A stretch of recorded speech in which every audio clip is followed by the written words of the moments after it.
like we did last year at this time, where me and Josh, no trades involved, folks. We're going mano e mano, the first 10 picks of the NFL draft.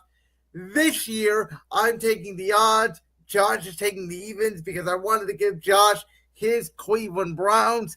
A little bit of some spoilers may come today because me, Josh, and our colleague over at Voltage Live, Sean Fitzgerald, did release our 2025 Team NFL mock draft.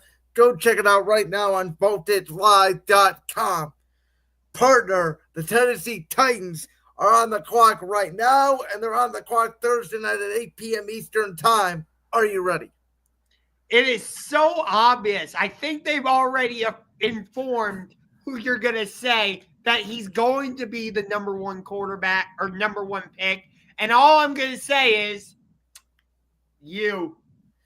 You know, the guy who last week was streaming Fortnite and said that his number one favorite head coach in the NFL was Brian Callahan. The best running back in the NFL was Tony Pollard. Calvin Ridley was the best wide receiver in the National Football League. That guy, folks, is Miami of Florida quarterback Cam Ward, who, listen, I'll be honest, Cam Ward in this year's draft is probably the number one pick. In last year's draft, in my opinion, he's probably like the fourth or fifth overall pick. He does not have an elite arm. He's good enough at the NFL level, but he has big playmaking ability. He's not afraid to throw it in tight windows. He's very mobile. But again, I think Cam Ward, out of all these quarterbacks, makes the less mistakes and has the most upside. That's what the Tennessee Titans see as well. So it is official. Cam Ward to the Tennessee Titans. I believe, like I said, the Titans have already informed him that he's going to be the number one pick. I think I saw that from Adam Schefter. But once this pick is made, it puts the AFC South in a really interesting spot that I kind of want to get into a little bit before I get to the Browns here. And the reason I'm saying that is because, think about this. You've got the Texans with C.J. Stroud going into his third year. He had an amazing rookie season, but then had this sophomore slump. We don't know what's going to happen with the Indianapolis Colts, Anthony Richardson and Daniel Jones. Trevor Lawrence, he hasn't lived up to being that number one pick that we all thought he was going to be with all this hype and whatnot. Only one playoff appearance and his third different head coach or something. And then, you got the Titans who ended up with the number one pick. They're going to have a rookie quarterback. They don't have a great wide receiver room, although Cam Ward seems to love what they have. Tony Pollard, Tajay Spears, I believe, is their other running back. I don't know what to make of the AFC South. I know we'll get into division previews a little bit later, but the AFC South is going to be interesting to watch, but not for the same reason that, like, the NFC North is going to be interesting, or the NFC West, or I would even throw the AFC North in that discussion. You know what I mean?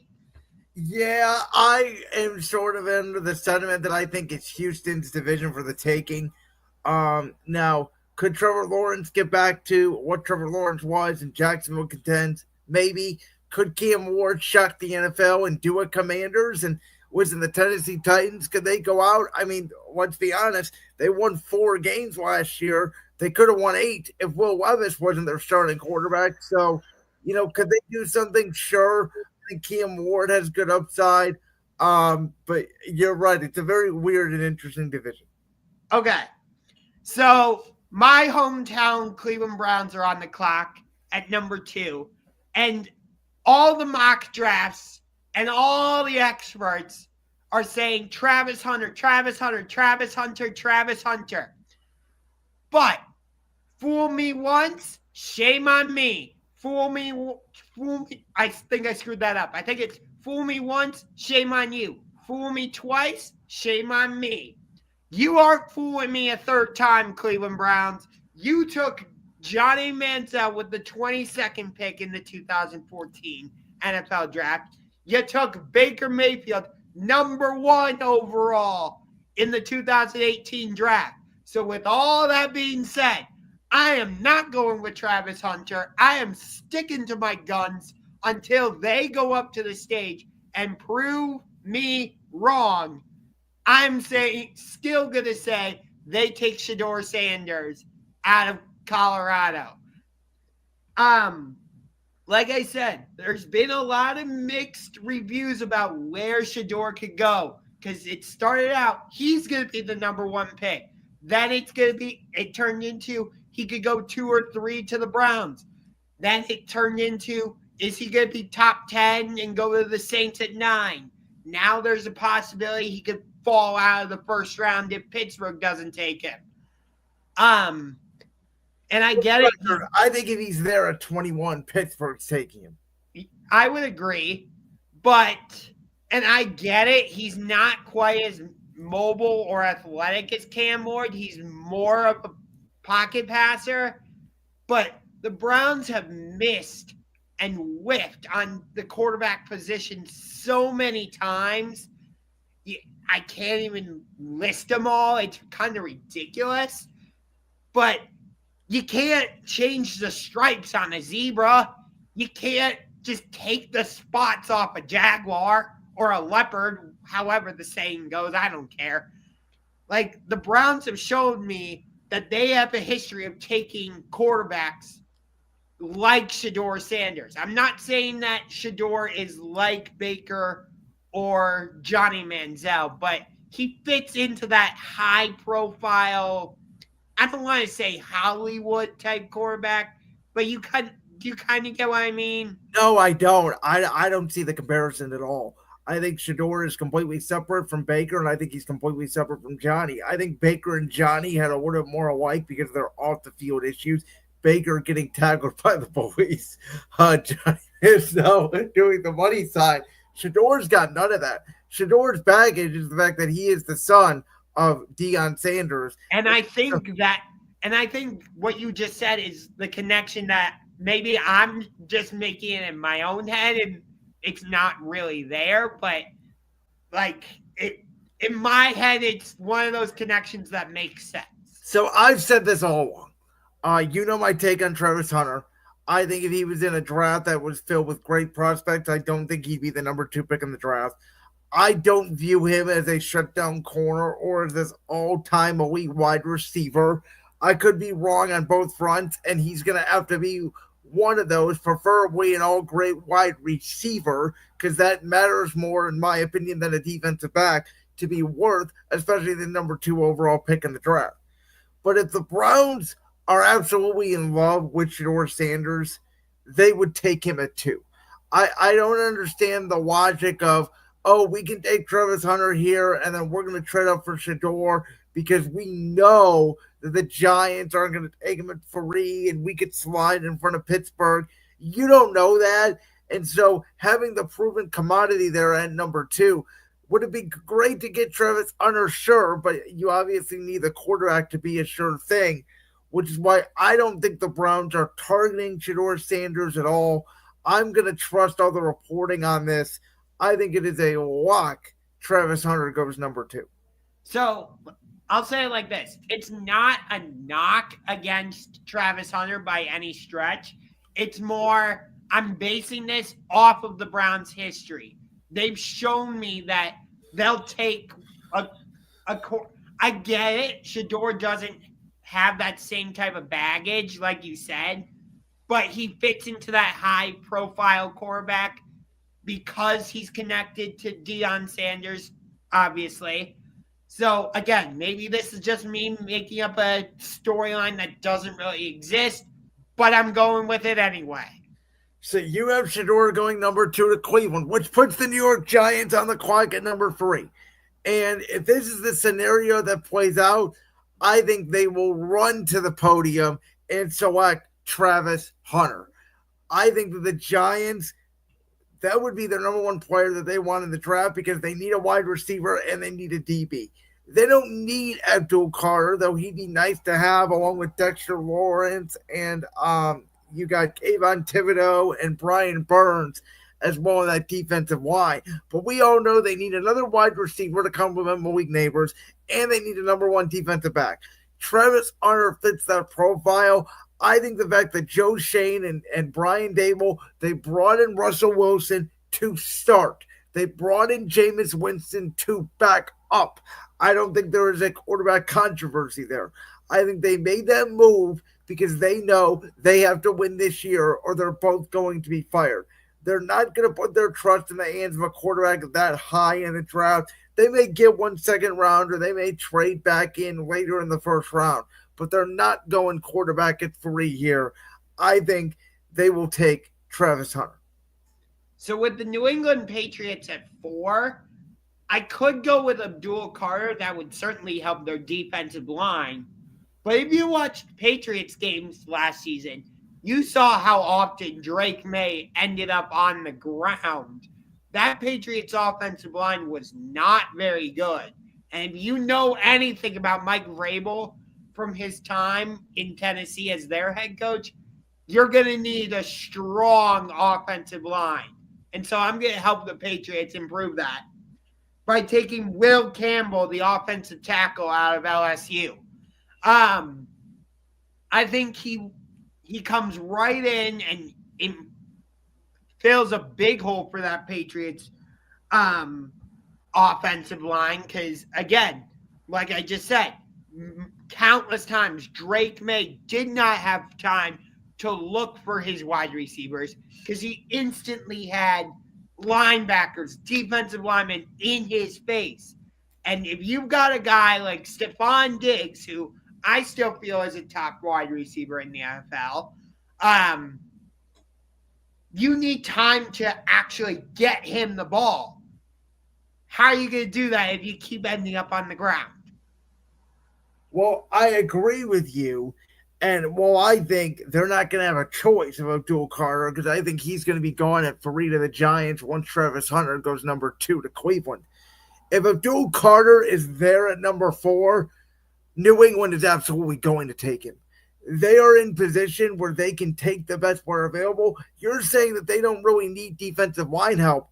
Josh, do you know the New England Patriots last year had the least amount of sacks in pro football last year?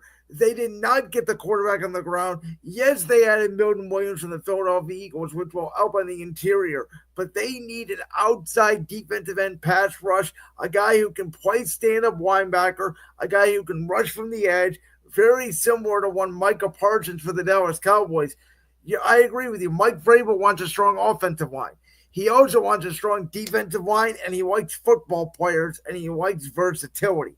So I actually agree with you that I think Will Campbell will be the pick, but that's because I think Abdul Carter is not going to be there. If Abdul Carter is there, that's who New England will take. So let me rephrase a little bit. They definitely need help on the defensive line. I agree with you. But I think offensive line is a little bit more of a priority for them right now.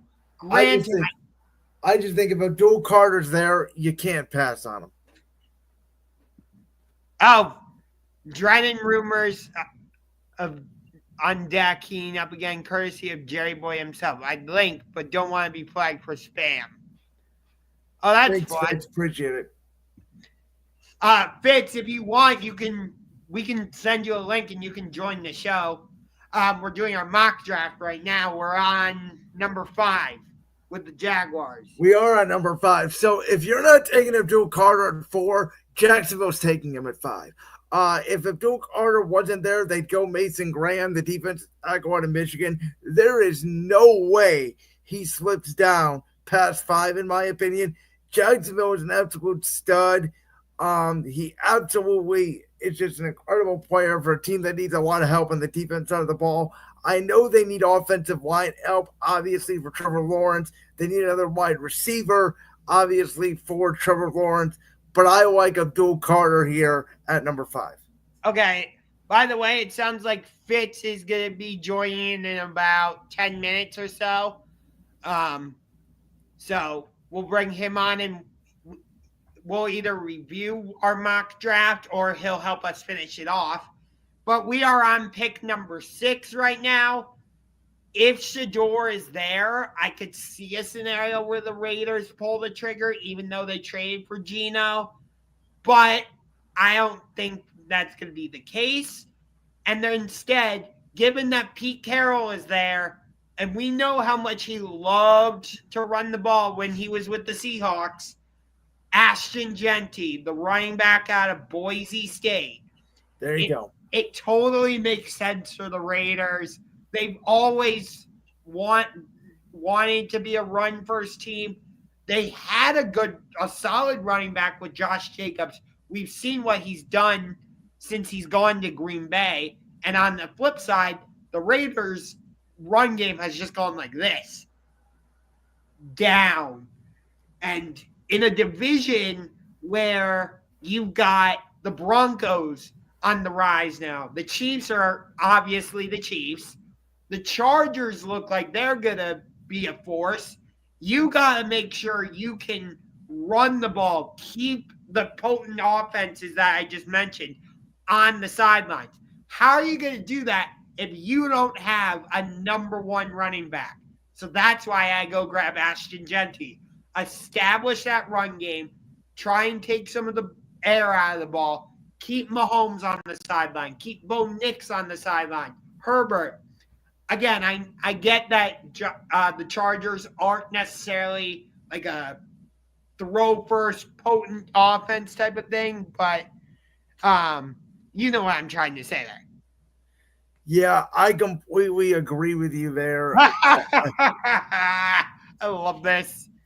All right, we'll address that later. So let's go to the Jets now at number 7. So they have a new head coach. His name is Aaron Glenn. And where did Aaron Glenn come from, Mr. Ungar? The Detroit Lions. Yes, he did.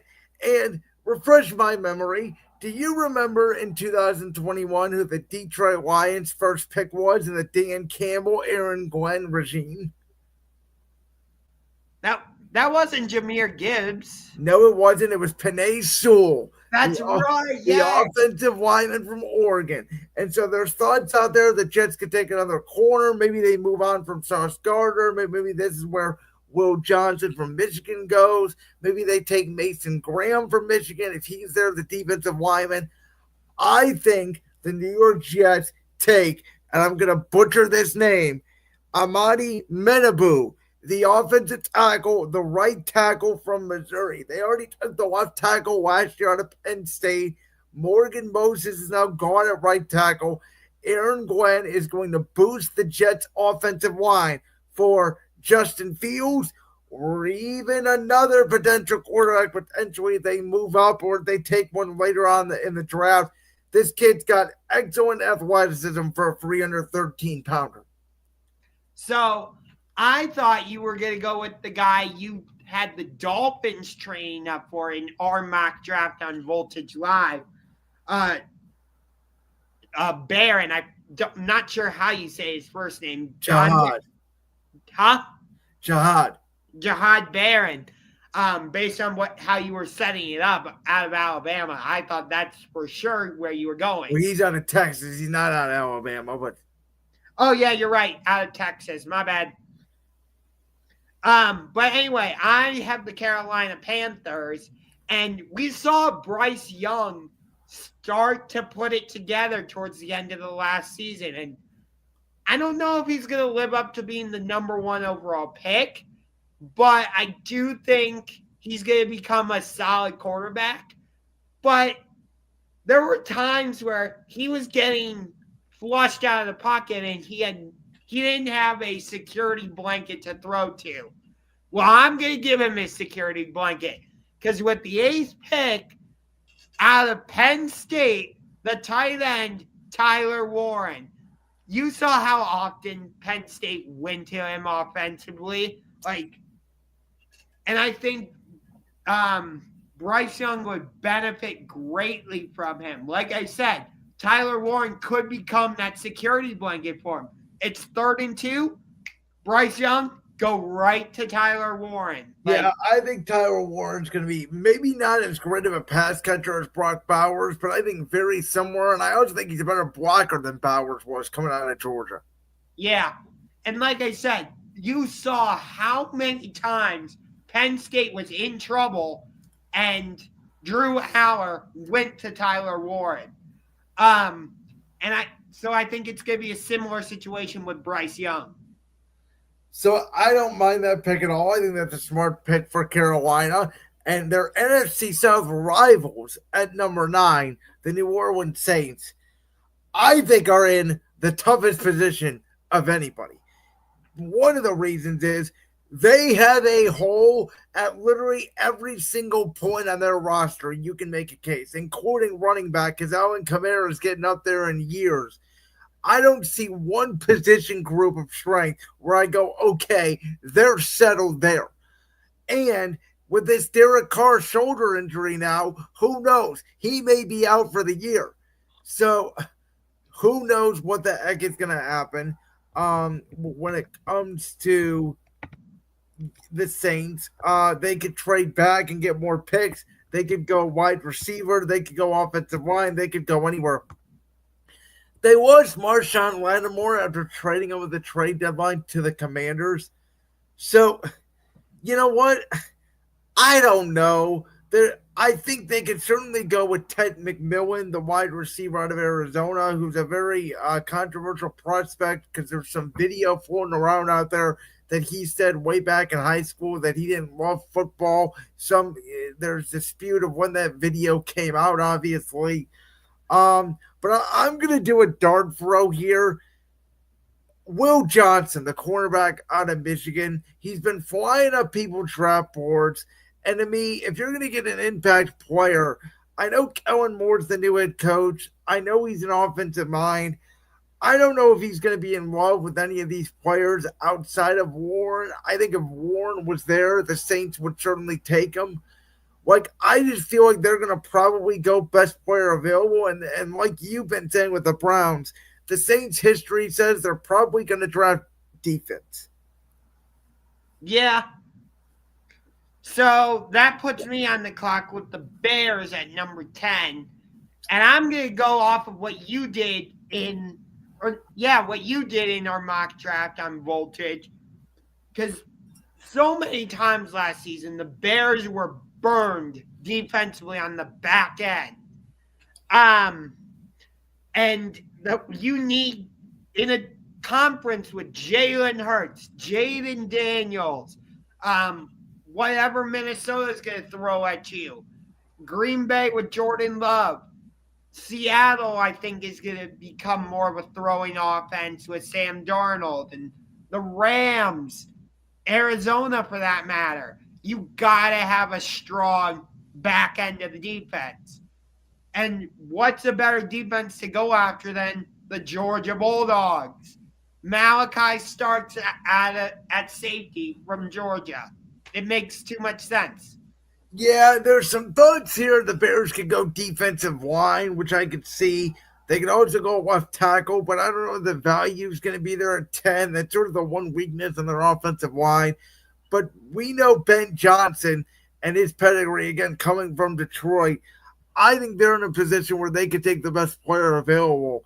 I will say, Josh, that if Ashton Gentry does not go to the Las Vegas Raiders at 6, he would be the pick here, I think, for the Bears at 10, as Ben Johnson would try to build a Jahmyr Gibbs, David Montgomery-esque backfield with Gentry and DeAndre Swift. I could definitely see that being a possibility for sure. It would be really fun then to see those two teams play each other, because it'd be like looking at a mirror. Can't wait for Fitz to come on here and give his take on Shedeur Sanders, because spoiler alert, he does not like Shedeur Sanders. No. So he said he'll be on here in 3 to 4 minutes. I'll tell you, outside of the Shedeur pick, which again I don't think it's going to be, but I think it's more likely to happen. I don't see a world where Abdul Carter is there for and New England doesn't take him. That's just hard for me to believe. Right.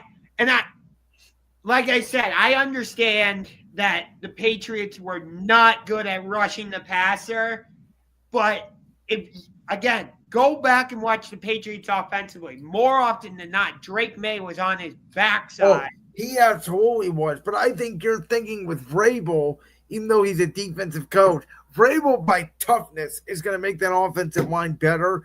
And I think the value there for them if Carter's there, because Campbell is more considered a guard as opposed to a tackle in the NFL, even though he played tackle in college. A lot of people say he's got short arms to play tackle in the NFL. So they're in a very interesting situation. I will say, I'm going to say this here as we're waiting for Fitz. I think overall in this draft, there's a lot of rumors coming out, like there always is the last couple days, that there's going to be a lot of trades to be made. I actually think we're going to see a very limited amount of trades in this first round. I don't think it's going to be a very active first round. I do think the Saints are a candidate to trade back. I think Denver at 20 is actually a candidate to trade back if somebody wants to jump in front of Pittsburgh and get a quarterback. And I think the other one to trade back, hold on, Fitz, I'm going to send you the link right here. Let's paste this in right here. Go ahead. So And actually, I want to talk about the Broncos super quick since you just brought them up. go ahead. I'm very interested in what Denver's going to do, especially if they stay at number 20. In our Voltage Live mock draft, I actually have them taking the second running back off the board, and that's Omarion Hampton out of North Carolina. And the reason I have the Broncos doing that is because we saw Bo Nix take that big step and get the Broncos into the playoffs, which I correctly predicted. Thank you very much. And I think in order for Bo Nix to continue making those next steps, you want to continue surrounding him with weapons. And we saw when Drew Brees had success with Sean Payton in New Orleans, it wasn't just because he had a strong group of receivers around him. It was because they were able to develop a running game, whether it was with Reggie Bush during that Super Bowl run in 2009, or when they had Alvin Kamara and they were constantly in the playoffs.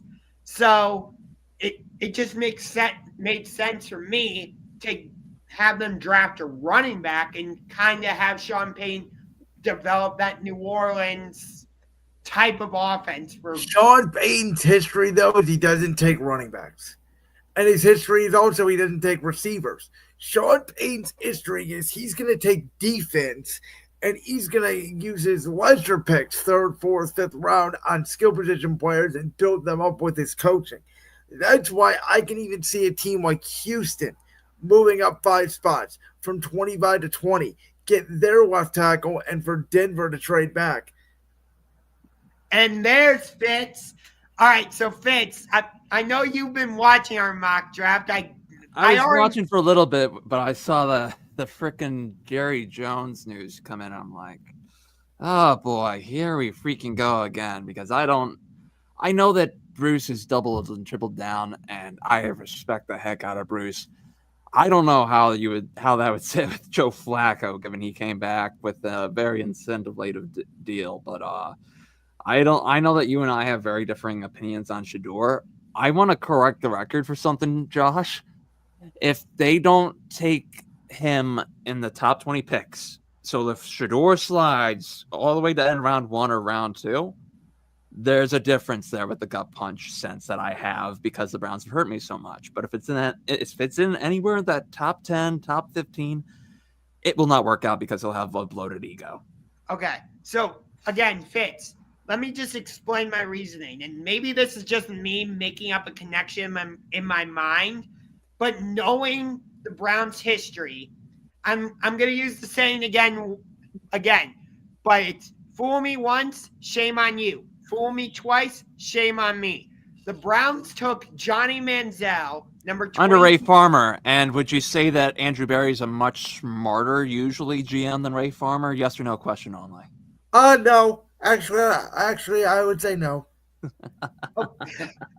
But here's the thing. Here's the thing, though, Fitz. Who were the owners when the Browns took Johnny? Let me think. Oh, that's right. Jimmy and Dee Haslam. Who were the owners when the Browns drafted Baker Mayfield number 1 overall? Let me think. Oh, yeah, the Haslam. We should still have him, by the way.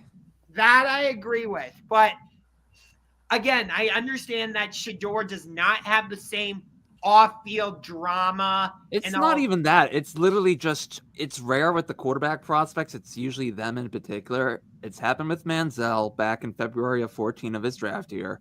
Shedeur went off in early March of this year. And then in 2017, it was, coming down to Trubisky and Garrett. Trubisky started going off either in late March or early April. And every time, it's rare from this little sixth sense of mine to go off in terms of the draft. It's almost exclusively to games. But when it comes to quarterbacks, for the most part, that's where it usually hits with draft picks. It has been 100% correct so far among one or two other quarterbacks like Kaiser, etc. So it's like, oh, I like just the fact that it goes off for me. It's like I've been hurt enough where it's like I'm almost like seeing the future. That's how I view it. Because here's a crazier thing. I've crazy theory time, real quick, folks. See, there are moments where I literally like have a dream or a daydream like months in advance. Okay. It's like a 30-second snippet of something that is going to happen, and then it happens. And it's happened like frequently the last like 5, 7, 8 years. I forget. But it's been going on at least since around high school. So it's like this is kind of like maybe it's like that premonition kind of sense, So it's like maybe me speaking out there, it's like, hey, I've been right on this stuff in the past. Let's avoid this, shall we? So, Fitz, again, maybe it's just me making up a connection. I think it's you making it up. I'm not throwing you down. I get where you're coming from.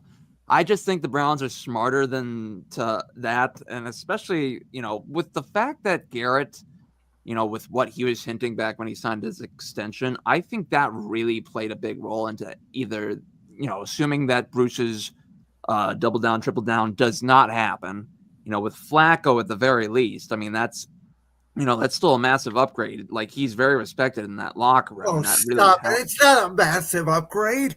Not really. Over Deshaun Watson, yes. It's not a massive upgrade. Flacco went on a magic carpet ride 2 years ago. They got destroyed, but was it 45-14? You're winning 4 games next year, Fitz. Hey, I didn't say that Flacco was going to start the entire season, did I? Oh, no. Yeah, but what are you going to do? You're going to bring in Jalen Milroe and let him sit? No. Jalen Milroe is the opposite quarterback that you want, because then you'd have to revert back to the system that didn't work last year that would fit more of the strength. Well, that's where Milroe is just, he played poorly against Jalen Milroe is the quarterback they absolutely want. I'm telling you right now, they're going to trade up one spot with my Philadelphia Eagles at 32, and they're taking Jalen Milroe. If they do, I'm going to be disappointed because he has gut punch written all over him. See, I disagree. If I'm wrong, I am wrong. But if I am right, I'm going to be laughing my butt off in about 10 years. Sorry, I had to sit here and wait for the perfect time. I want you guys to have your time. I know. Wait, Brandon. Where were we at in the mock draft? Because let's catch up. So we're done. So we got through. The only thing that we were doing was our top 10. So we got through it. So I'll recap it for you. Obviously, Cam Ward goes 1. Josh had Shedeur going 2. So we went back and forth. Josh took the evens. I took the odds. At 3 at that point, because Shedeur goes to Cleveland, I had the Giants taking Travis Hunter. At 4, he has New England taking Will Campbell. So I think at 5, Jacksonville steals Abdul Carter. Oh, they absolutely would. I mean, given their just draft history too. I mean, they've done it in the past with other defensive players. That would be like, oh my God. That I know that Liam Cohen's, an offensive guy, but that would be Jacksonville. I don't see their first pick being offensive either. I think if I Carter's doubt they would number take 4. Gianti, but again, No, they've surprised us in the past with Bortles. So it's I like, think they take Mason Graham if Carter's not there from Michigan. Yeah. I mean, that's the easy slam dunk pick with a blue chipper. So by the way, the reason I had Will Campbell to the Patriots, I know that their defense. I agree with you on that. I agree. It's a safe pick. And honestly, like the whole thing about his arms, like Joe Thomas had that same concern. It's like, look at him. Yeah. He's in the Hall of Well, Fame. here's my argument, though. If Carter's there, they pass in the offensive lineman. They'll take Carter. Remember what I sent you, Brandon? I just sent this to you back last year. Like it was like November, December, I want to say. Just Drake May's stats at some point after over a certain number of starts, he actually started to look good. So if you can protect him, I don't know. But here's the thing. That's exactly my reasoning. But here's what I was also telling Fitz that nobody seemed to realize.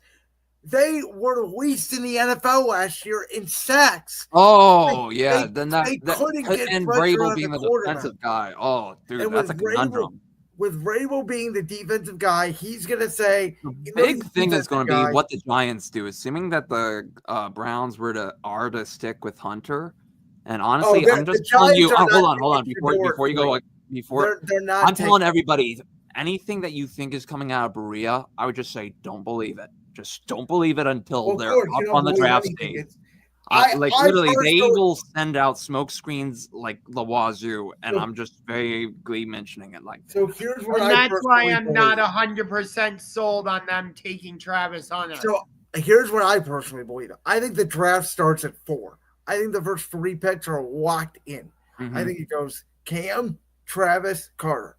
Yeah.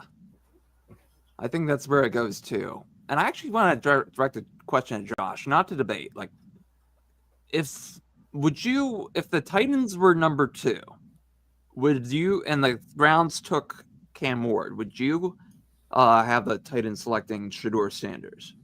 I'm curious. I probably would, because there were so many games last season that they could have won if Will Levis was actually like a decent quarterback. Mm-hmm. Like there were go back and watch the Jets game, for example. They had so many opportunities to win that game, but they couldn't because Will Levis forgot how to play quarterback. Yeah, but aren't you concerned about his sack problem being Shedeur? Because he took plenty. He took 96. He also didn't have an offensive line at Colorado and was running for his life. That is true, but it's just the fact that he hangs onto the ball too much, that's another telltale sign for me. It's that's something that's very hard to get out of quarterbacks for the most part, and I don't know if he's kind of the guy who would be able to do that. There are certain guys where it's you kind of get a feeling with them, and then there's ones that you don't, and that's where it's also with Shedeur. It's he just holds onto the ball and just tries, not to make a direct comparison to Mansell, but just holding onto the ball, not getting rid of the ball, just has to play a little faster.